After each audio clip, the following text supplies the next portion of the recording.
To the mums out there, happy Mother's Day. May you be blessed.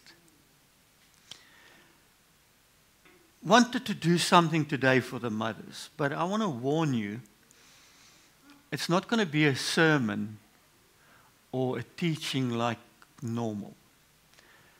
I want to drop some nuggets with you. So if you feel that it doesn't make sense in a storyline, you're right. But hopefully the nuggets will connect with one another. And it's what you're going to do with the nuggets that will bring a difference. Okay? So I want to warn you beforehand. Good. Man, God is awesome.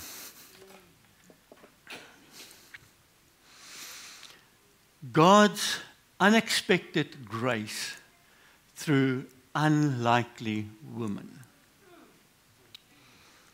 Now, men, before you clutch up, Paul writes and he says there is no longer Greek or slave or Greek or Roman, slave or free, men or, because we are all one in Christ. So please do listen as well. And when you hear women or lady, just fill it in with men. Okay? So don't be left behind. So, God's unexpected grace through unlikely women.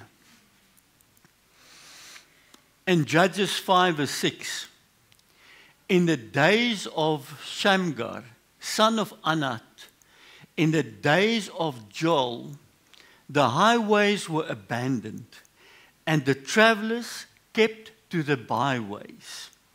The villages ceased in Israel. They ceased to be until I arose. I, Deborah, arose as a mother in Israel. What a powerful statement. Now, Deborah. Who was Deborah? She was a prophetess. She was a judge. She was a deliverer. She was a strategic leader. And I think she was, with strategic leader, a very good politician, because she told, as a prophetess and a politician, she told the king to attack and what to do. And the king listened to her. So there was a lot of power behind her. And then she was a poet, because in Judges 5, where this was taken from, it's a poem that she sang unto the Lord. And it's one of the oldest poems that we have in the Old Testament.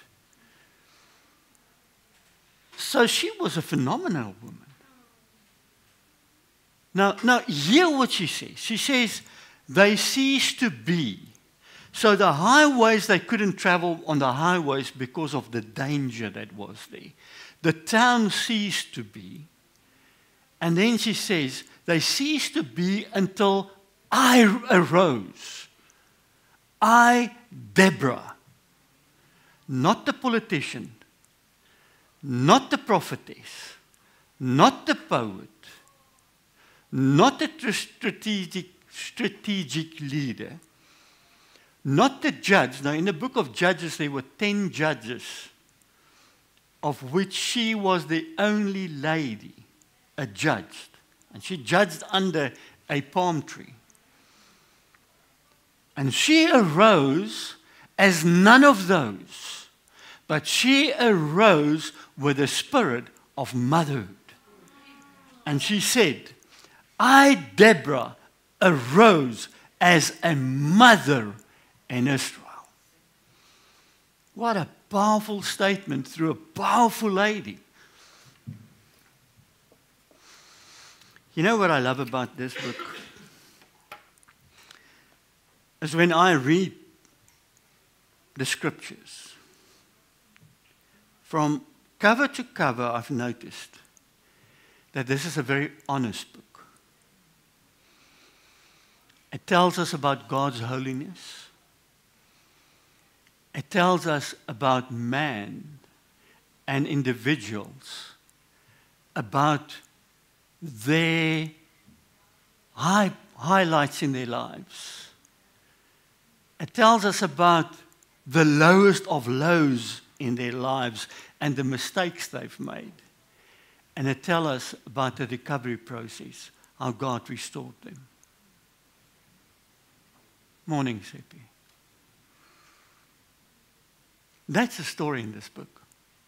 So when I look at Deborah, it's a powerful woman. And then I was thinking about my mum. Oh man. I don't know if God blessed me or cursed me with a mind like mine. Do you remember Mr. Bean? Was it Mr. Bean's holiday where I had to look after that poster, that painting? And the painting got stolen, and then he spilled some turpentine on the painting, and he tried to wipe it off, and he took this face off this lady, this famous painting, and there's this white blob, and then he took a Cokie and he drew in a face on it, and then, but he imposed as an art critique and an art whatever, and then he swapped the painting with just a poster. And then he was asked to go and say something about this famous painting. And he knew nothing about art.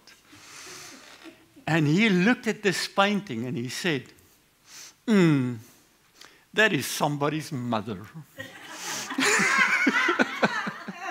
She's ugly, but she's somebody's mother.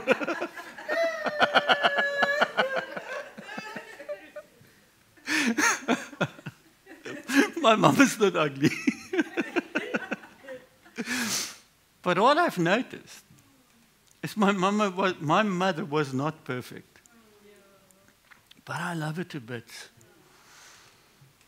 I've said to my son, you know what, you can complain about my parenting skills. And I made many mistakes. But believe me, all those who you say, I'm not going to make them, you're going to make your own mistakes. And your kids are going to sit in your same chair where you are now. So nobody's perfect. So when I read this story about Deborah, it's like, man, she's a powerful woman. It flashed before my eyes all the things my mum did that, according to me, was not right. But then there's so many things that I realized about my mum. That how she raised me and my sister as a single mother. And every weekend I was able to go from the hostel from Villiersdorp to Worcester after my dad died. I was able to go home. She made sure that there was petrol money for that every week. I can't say that there was never a shortage of finances, but her hands was never closed. What she was able to give, she did. And I don't know how she raised us. It's amazing. I remember a night where I got lost and I didn't even know it because I was in my room asleep. She woke up and my bicycle wasn't back yet because I hid it in the garden in front of the house because I didn't want to put it over the gate. So she came out and saw that the bicycle wasn't back, and it's like 5 o'clock in the morning. And she got in the car and went to look for me. She went to my friend's house, woke everybody up there, 5 o'clock in the morning. They started phoning the police stations, the hospitals, to find out where I was. I was fast asleep in my room. And then eventually when they wanted to phone the morgue, my friend's dad said to her, "Did you check his room?" She said, "No, why would I? Because the bicycle is not there." So I remember waking up with this mother banging on the door. And my and I was like, yeah. And her response with my yeah was, what you doing in your room? Sleeping.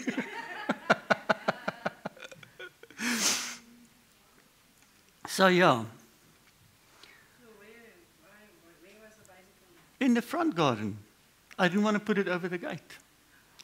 So she went to look at the back and the bicycle wasn't there. And if the bicycle is there, I'm not there. But I love my mum. Now, there's a very interesting portion in Matthew that I want to read to you. And it's got a lot to do with the theme today. The book of genealogy of Jesus Christ. The son of David, the son of Abraham. Abraham was the father of Isaac, and Isaac the father of Jacob. And Jacob the father of Judah and his brothers. And Judah the father of Perez, and Zerah by Tamar, and Perez the father of Hezron, and Hezron the father of Ram. Did you catch the profound portion in that verse? There's a profound portion in that. There was a lady's name among the men, Tamar. Now, in the genealogy of Jesus, there's 5 of them. Normally, and especially in the Jewish genealogy, you do not find the names of ladies. But when it came to the genealogy of Jesus, there's 5 ladies. Deborah was this power lady. But when you look at these 5, it's like, man, what are they doing there? They're like my mum. In fact, most of them, my mum was better than them. It's like, thank God it's not my mum. Thank God for my mum. So, let's go on a journey with those nuggets. Tamar. That's a genealogy I read. There's Tamar. We took a photo of her.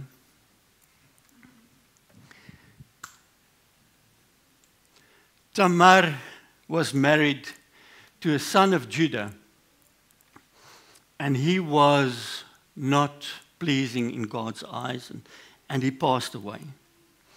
And then the culture, according to Deuteronomy 25, is that if the brother passed away and you do not have children, you are being passed on to the brother. If the brother doesn't want you, take your shoes off in front of everybody in the city gate and spit in your face. Then you're free to go. But if he does not do that, he takes you in and have children with you so that the genealogy of his brother can be carried on, and that child, the son, will then carry his brother's name. So what happened was, she was passed on like my green suit I had when I was in Standard 5. A shocking green suit that I got from my neighbor's child. And I remember my dad looked at me and he said to me, "You cannot walk through the Karoo because a sheep is going to eat you." So I don't know. I know what I felt with that green suit when I had that on going to church. I don't know what she felt being passed on to a brother that does not really want her, but that does not want to embarrass her in front of everybody. So he just made sure he never had children with her. And then he died as well. So Judah thought, man, my older son was married to her. He died. My second son was married to her. He died. Now my third son, my youngest son, must take her. And he's a bit young, and her track record doesn't look good. So he went to Tamar and said to Tamar, you go home to your dad's house. When my youngest son, my baby boy, is old enough, I will call you. And she saw through him. She knew that he was lying. So she left. He never called her. And then she did something that in our culture is, lady, why did you do that? She went and dressed herself as a prostitute. And she presented herself to Judah. And then he's like, man, I will give you, what was it, a goat or a lamb or something. I'll give you that. And she says, yeah, you can, but I want your ring. I want your, it says rope, but it could be a bracelet as well, and your staff. So that had a lot to do with his identity. The ring, the rope, or the rope and the staff. It's his identity. I don't know why it would be so stupid then. But he gave it to her. It's like giving her your ID. Here's my ID. And the idea was that once she received the goat or the sheep, that she will return that to him. And then what happened was when he sent his servant with the animal, he could not find that prostitute in the town. And then after 3 months, somebody told him, you know that daughter of yours, Tamar, that was married to your other 2 sons. She is now pregnant. Illegitimately. Thank you, Regine, for pronouncing that nicely. Illegitimately. So she is living immoral where she is. And his response is, she needs to be burned. Call her. So he called her. He called her out in front of everybody and says, you are pregnant, you need to be burned. And she says, yeah, the one that did these things belong to him. And she presented his staff, his rope, and his ring to him. And here his response. Then Judah identified and said, she is more righteous than I, since I did not give her to my son Shelah, and he did not know her again. So he was not with her again. But his response was, she's more righteous than me. Now, in our culture, that does not make sense. And it's okay. But you know what? She's in the family tree, in the bloodline of Jesus. Because he came from the tribe of Judah. And she made sure that the bloodline carried on. Huh?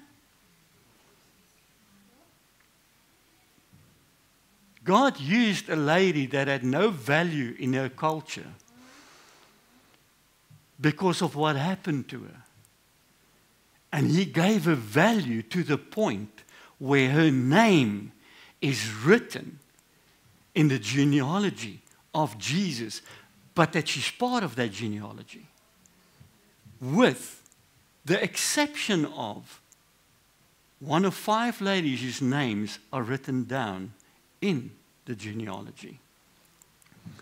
The second lady, Rahab. Glad she wasn't my mum. Rahab was a prostitute in Jericho. Now, 2 spies were sent out, and they got to Jericho. They spied the place out, and then the city noticed that they were there, and they ran, and Rahab took them in. And then a very interesting conversation happened there. Now I want you to understand what happened before this. Remember Moses sent out how many spies? 12 spies. Where did they send them to? Canaan, which is the area where Jericho is in. They came back. 10 of them said, no, they're giants. We're grasshoppers. There's no way we will be able to do this. Remember they had that grape that 2 people had to carry, big. That's how fruitful this place is. And only 2 of the spies said, no, we can do it. 2 spies went into Jericho. She helped them. And then, just before they leave, the conversation they had in her room was this. Hear how profound this is. She said to the men, I know that the Lord has given you the land. I mean, she had more insight than the other 10. And that the fear of you has fallen upon us, and that all the inhabitants of the land melt away before you. For we have heard how the Lord dried up the waters of the Red Sea before you when you came out of Egypt. They've heard it. And that you did to the 2 kings of the Ammonites who were beyond the Jordan, to Sihon and Og, who you devoted to destruction. And as soon as we heard it, our hearts melted because they knew that they were next. And there was no spirit left in any man because of you, for the Lord your God, He is God in the heavens above and on the earth beneath. Man, how powerful is this? A Canaanite that was not an Israelite. So she had a couple of things wrong. She lived in the wrong city. She belonged to a wrong nation, and she had a wrong business. She missed all the ticks. And it's not the animals.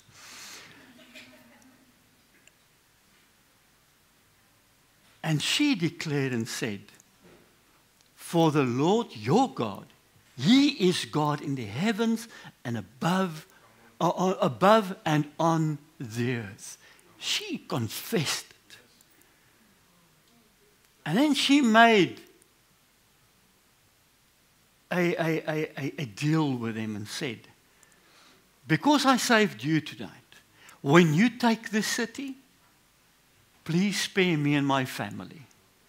And then she had to, remember when we were in children's church, Sunday school, she had to hang that red rope from a window, that when the city is attacked, she will be safe.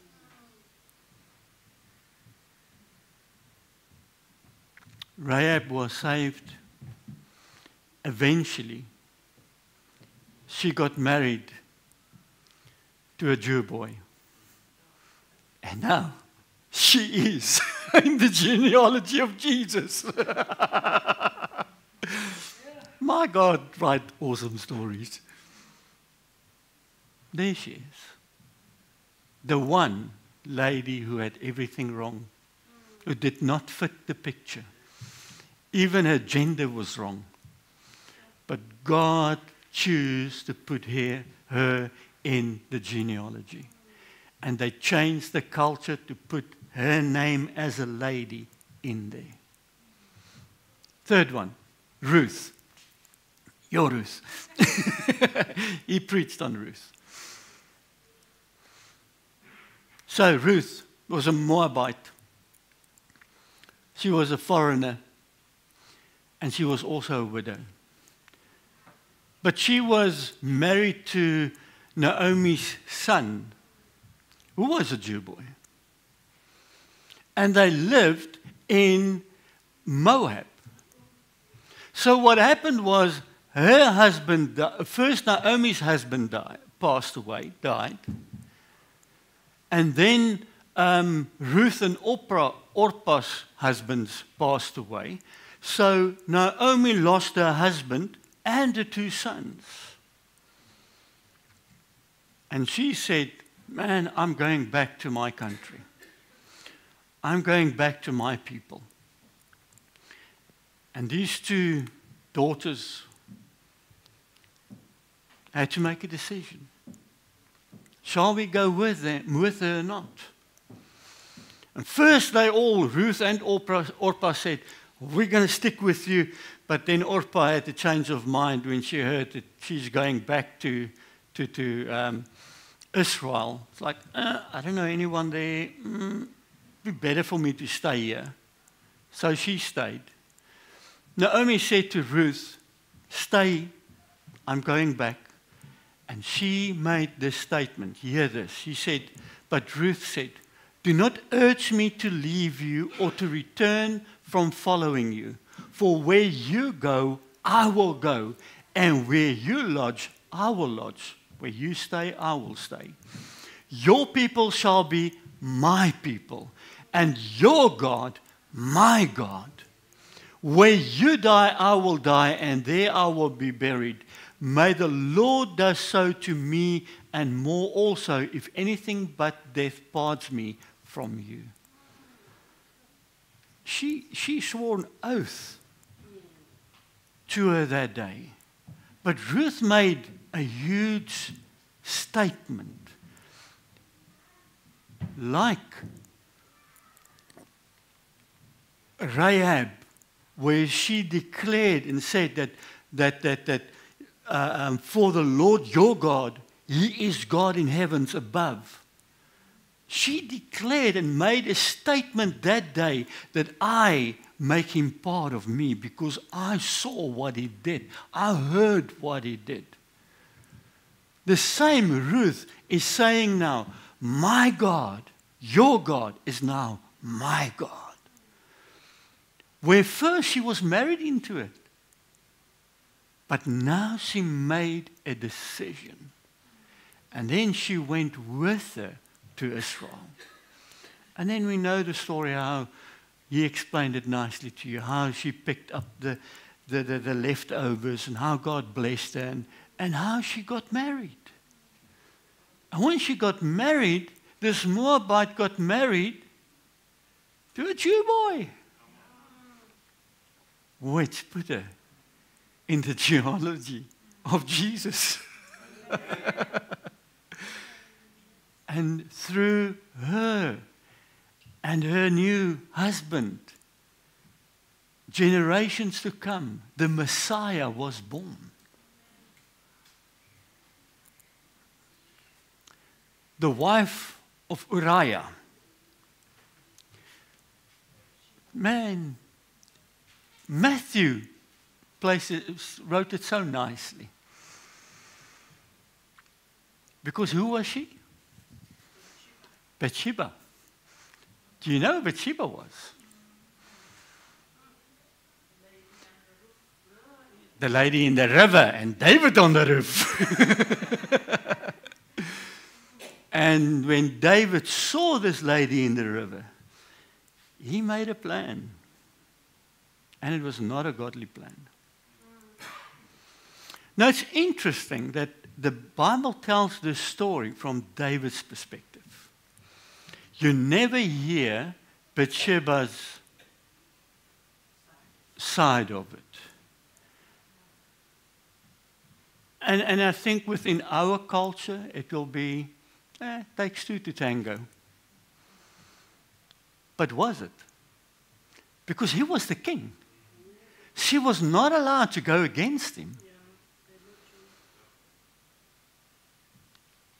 Had she say in it? I don't think she had a say in it. She did what the king told her to do. He misused the authority that was on him. And he misused her. And then when it came out that she was pregnant, he decided, no way, we need to make a plan. Call in Uriah. Call in Uriah. Let him be with his wife and then nobody would know. Problem solved. But Uriah was so loyal to King David that he didn't go to his house because according to him, it was not child time yet. I was still in the army, I was still contracted, so I will sleep in front of the palace to make sure my king is safe. And he stayed, an honorable man. He didn't see his wife how long. And he chose to protect his king, not knowing. And then king, hear this, this is profound. Then the king decided, man, I need to get this guy out of the way. I'm going to put him right in front in the army and make sure he is going to be killed. So he wrote a letter to one of the generals and said, put Uriah in front at the worst place you can think of, and then when they attack, withdraw. Leave him there and make sure he dies. And then guess who he gave that letter to? Uriah. Uriah carried his own death sentence without knowing it. He slept in front of the king's door, gate, whatever you want to call it, to protect him. And he took that letter to seal his own death. And then, when he was out of the way, King David took her in as one of his wives. The first child passed away, and then they had a second child, Solomon, who built the beautiful temple, who ran the country beautifully. And that's how she got into the genealogy of Jesus. But you know what's awesome to me? Matthew, the writer, never mentioned her as the husband of David. But he called her the wife of Uriah. Huh? He did not even acknowledge David. He left David's name, in fact, out of the genealogy and replaced it with Uriah's name. But he also didn't mention her name. He just called her the wife of. But he honored Uriah. And then we know that it's Bathsheba. And then we know how David repented when he was challenged through the prophet Nathan. And how he wrote the psalm and said, Lord, whatever you do, do not take away your Holy Spirit from me. Forgive me my sins. And he poured out his heart before the Lord as he repented. The fact is, her name is in the genealogy. The last one, Mary.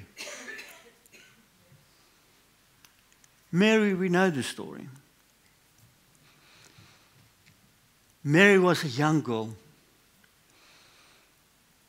and the angel got to Mary and said to her that you were chosen. You will become pregnant. And Mary knew the prophets, the prophecies about the Messiah that was going to be born. She said, you will be that lady who will birth the Messiah. And many, many, many doctrines will start there, and many people will fight the doctrines. Because today we've got a doctrine, Theotokos, Mother of God, and we fight, was she the Mother of God? So they said, no, let's just call her Christokos, Mother of Christ.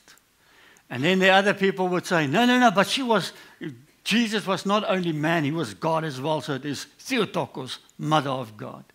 And we fight about stuff. The fact of the matter is, her response was, how can that be? Because I've never been with a man. Because we even fight the word virgin. Because we say that, or not we, a lot of theologians say that the word virgin could also mean young lady, young woman. So it was just a young woman that got pregnant. Doesn't mean she was a virgin. But then she made a statement and said, how can that be? I've never been with a man. And the angel said to her, you will fall pregnant through the Holy Spirit. What a noble story. But if it was your daughter, was it a noble story? Your 12-year-old daughter got home, unmarried. Mom, Dad, sit, I've got a story to tell you. I'm pregnant. But don't worry, it's the Holy Spirit.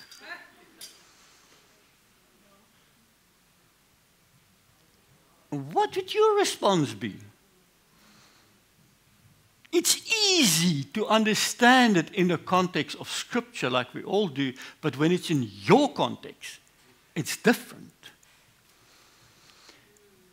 Think what went through her little mind, her young mind, when she heard this and knew the rejection she will experience.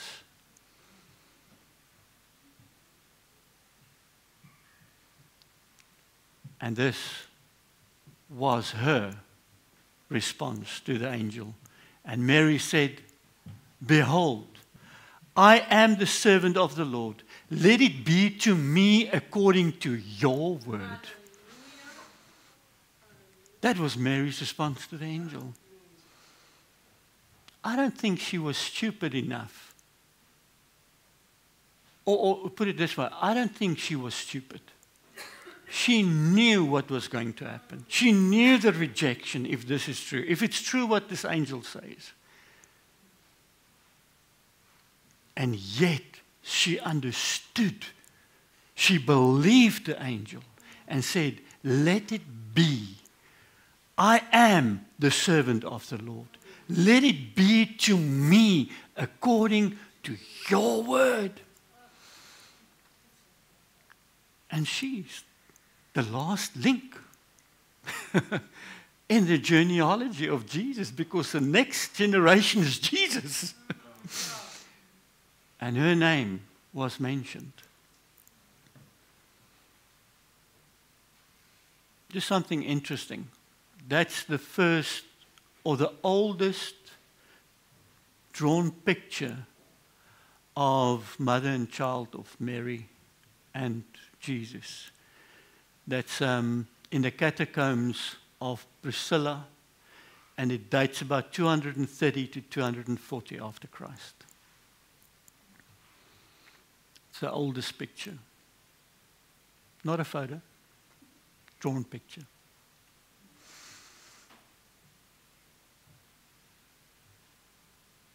Mary said, behold, I am a servant of the Lord, let it be according to your word. And then the story, when Jesus was, and I'm going to close with this, when Jesus was dedicated as a baby, Prophet Simeon blessed him, and he spoke out all these wonderful things over Jesus. But hear what he said to Mary. He said to Mary, and a sword will pierce through your own soul also. He says he will be a leader. He will overthrow and raise up people. He will set the nation free. But a sword will pierce your soul as well.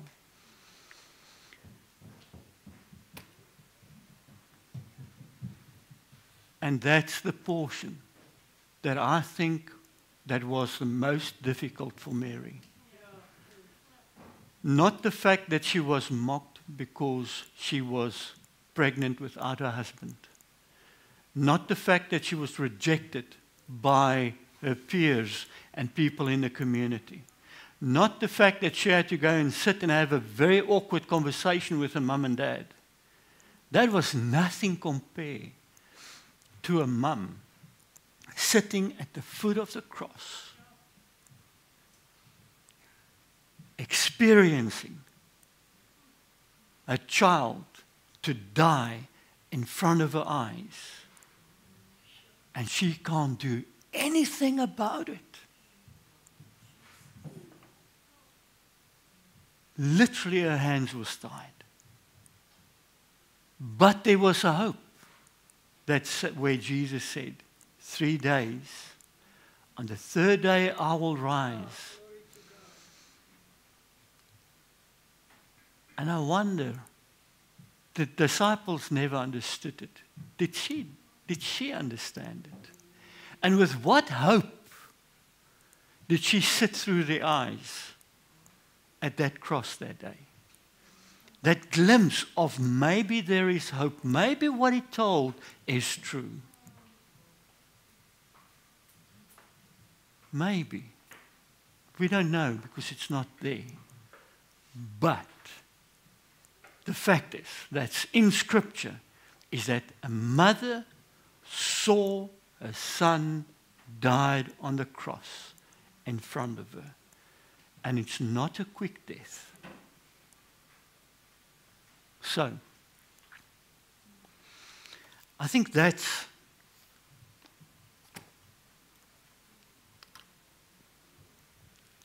what I've taken from my mum. As when I went through stuff, my mum was there.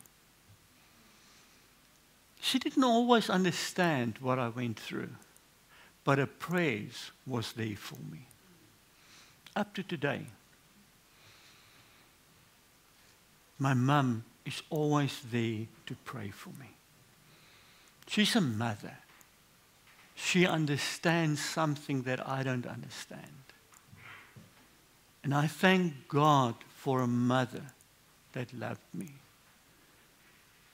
And what I've also learned is that sometimes we are not natural mothers, but we are spiritual mothers.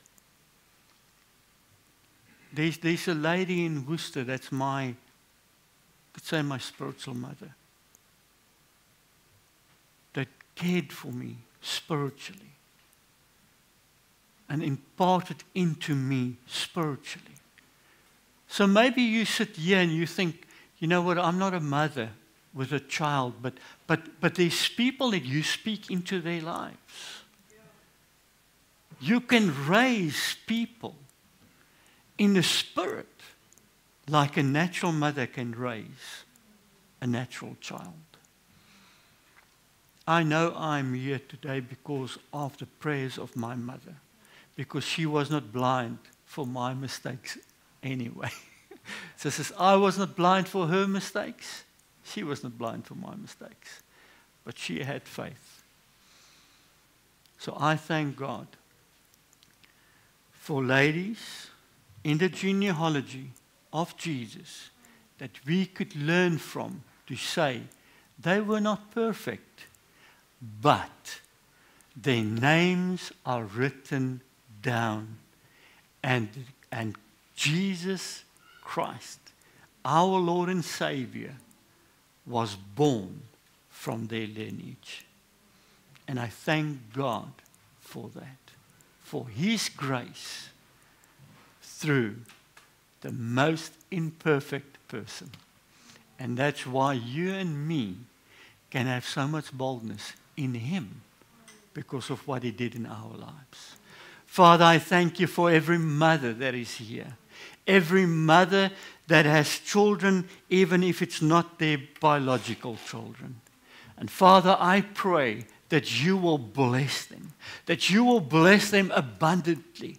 Father, I pray, us as men with our beards and whatever, I pray, Father, that you will give in us a heart of a mother. As that lady stood up and said, as a mother in Israel, I will raise up. I will stand up. I pray that in this church, that you will pour out the spirit of motherhood upon us, so that we will be able to stand up and say, here I am. And I thank you for what you've done in us. Thank you for the stories that you are writing through us, and for what we're not even seeing in the future, what you are doing in us and through us right now. In Jesus' mighty name, amen and amen. Did that make sense?